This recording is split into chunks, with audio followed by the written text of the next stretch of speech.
He is the kid that grew up in a small enclave in Kaduna, locally known as Television, walking dusty alleys with a dream bigger than his surroundings. No sponsor, no boots. Some nights, he slept wondering if football could really be his ticket out. Now, at 20, he's a super eagle, plying his trade in Europe and being hunted by big clubs across the continent. But the most dangerous chapter may be just ahead. After the upcoming AFCON, will Brentford be able to hold on to him, or will another club snatch their gem? This is the rise of Benjamin Frederick, from hardship to headlines, from hustling in Kaduna to walking into stadiums on foreign soil. Strap in, this is a story of grit, tears, destiny, and a defender who will take the world by storm. Benjamin Frederick was born the 28th of May 2005 in a region close to Kaduna State. He grew up in a locality known simply as Television, about a 16-minute drive from the city centre. As a boy, he watched older kids play on unkempt pitches, bare feet sometimes, torn boots others. His father often could not afford new boots. Benjamin didn't wait, he hustled to get his own. On many days, he would scavenge old pairs, patch them, train in them, anything to play. From the youth level, you have to work hard often on the pitch, he recalls. It's not easy back in Nigeria. At Semoiban Football Academy, an academy founded by Super Eagles winger, Moses Simon, he refined those raw instincts. Rainy pitches, uneven ground, holes in the turf, that was his classroom. He would train extra hours, stay after official sessions, chase every ball. It was here he built resilience, learned to read attacks early, to time tackles, and to never back down from aerial fights. When he transitioned to FC, a locally based club in 2022, it was another shock to the system. He made his senior debut in February 2022 and earned Man of the Match honours on a regular. Some players would rest on that, but Benjamin pushed harder. In Nigeria's top league, he fought against strong and seasoned strikers, sometimes more experienced, sometimes bigger. Every match was a test of will.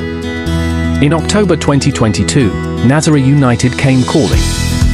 The young defender made about 6 appearances that season, sometimes at centre-back, sometimes at right-back, absorbing the speed, the pressure, the noise. He saw each game as another step, a platform to show the world, I may be young, but I already have steel. For every small success, there were setbacks. Missed tackles, errors, scoldings from coaches, nights when his mind wandered, will this work? But he held fast to one belief, football is the escape. The path out of struggle. Not wealth overnight, but a steady climb. He left home, left familiar surroundings, to pursue a dream.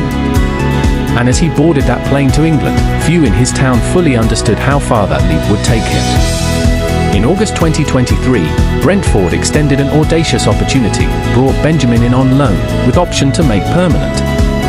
He landed in West London, new country, new pace, new expectations. The grass was greener, but the margin for error was smaller. In interviews, he confessed, I had to hustle to buy boots for myself. No sponsor. No help. He knew the story others didn't see. At first, he panicked. Simple passes felt heavy.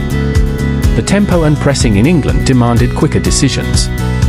But each day, each session, he adapted. Already, he began slicing through the noise in the Brentford B setup. In his first season, he played full 90 minutes in London Senior Cup, took part in Premier League Cup fixtures, and showed defensive consistency in late friendlies. The coaches noticed confidence, fearless tackling, calm under pressure. He was learning to move from reactive defender to predictive, reading play ahead. His passes improved.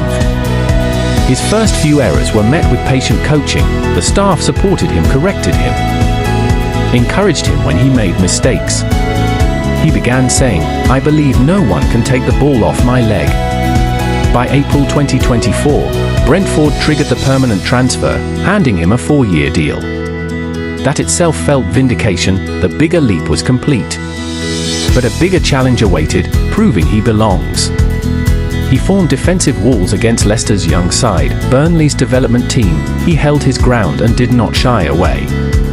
Through those matches, he showed he's not just a defensive guard, he can play from the back, carry the ball forward, bring composure even when pressed. England changed him. He grew sharper, faster in decision, more aware of spaces, sharper in tackling. But his soul still carried the scars of Kaduna, the hunger, the grind. He looks up to Sergio Ramos, the mentality, the fight, the winning spirit.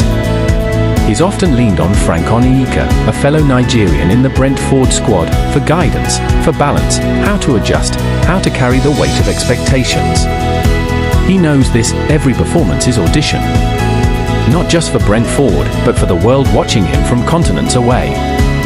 On the international stage, Benjamin's name began to echo. In 2023, at the Under-20 AFCON in Egypt, he played every minute as Nigeria finished third in that competition, which was enough to qualify them for the World Cup in Argentina. In the World Cup later that year, his presence anchored the defense in group matches and knockout rounds. He shone like the brightest star, and scouts immediately took notice of him. In May 2025, his big moment came. A call to the Super Eagles was on the plate, in a Unity Cup friendly against Jamaica.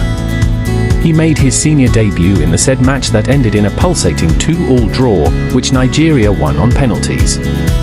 He played the full length of the match. He showed composure unusual for a debutant, calm in distribution, unafraid of duels, and intelligent in passing from the back. This earned him the trust of the coach. Since then, he has earned a regular call-up in qualifiers and friendlies, and has been deployed sometimes as right back, a sign his coaches believe in his versatility. His reading of the game, his defensive instincts, his calm under fire are all being tested at a higher level. Many Nigeria fans now call him a defensive gem, liking him to top defenders who have wore the green and white jersey of the Super Eagles.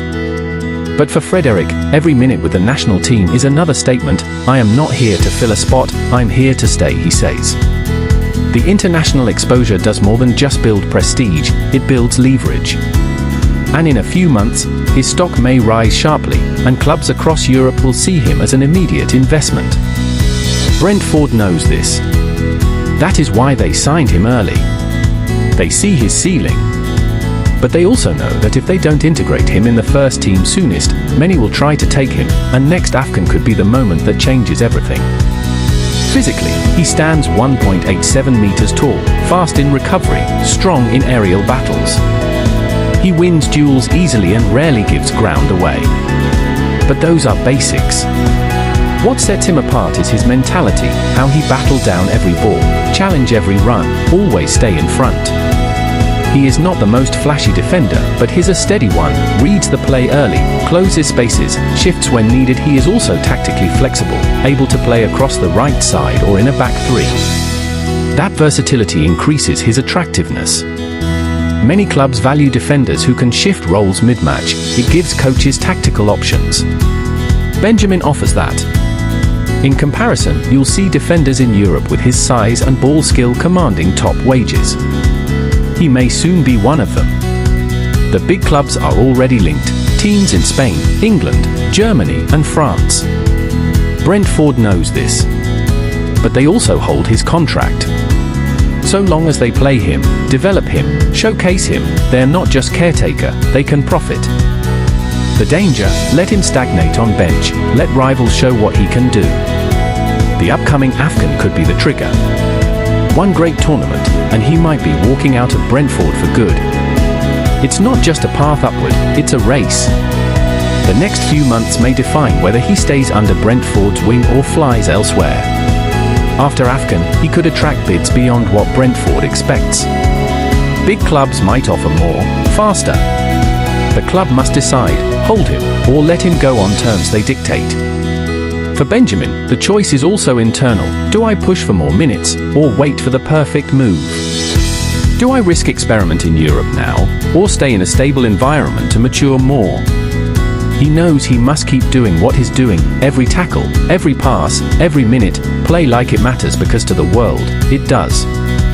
When he walks into the next AFCON, he will wear not only the Nigerian colours, but expectations. Expectations of greatness. And we ask, will Brentford still be his home, or will that stadium become a chapter in someone else's highlight reel? Benjamin Frederick's story is far from done. From hustling in broken boots to commanding European pitches, the climb has just begun. But here's the secret: his destiny might already be written if he keeps fighting, keeps adapting, keeps believing.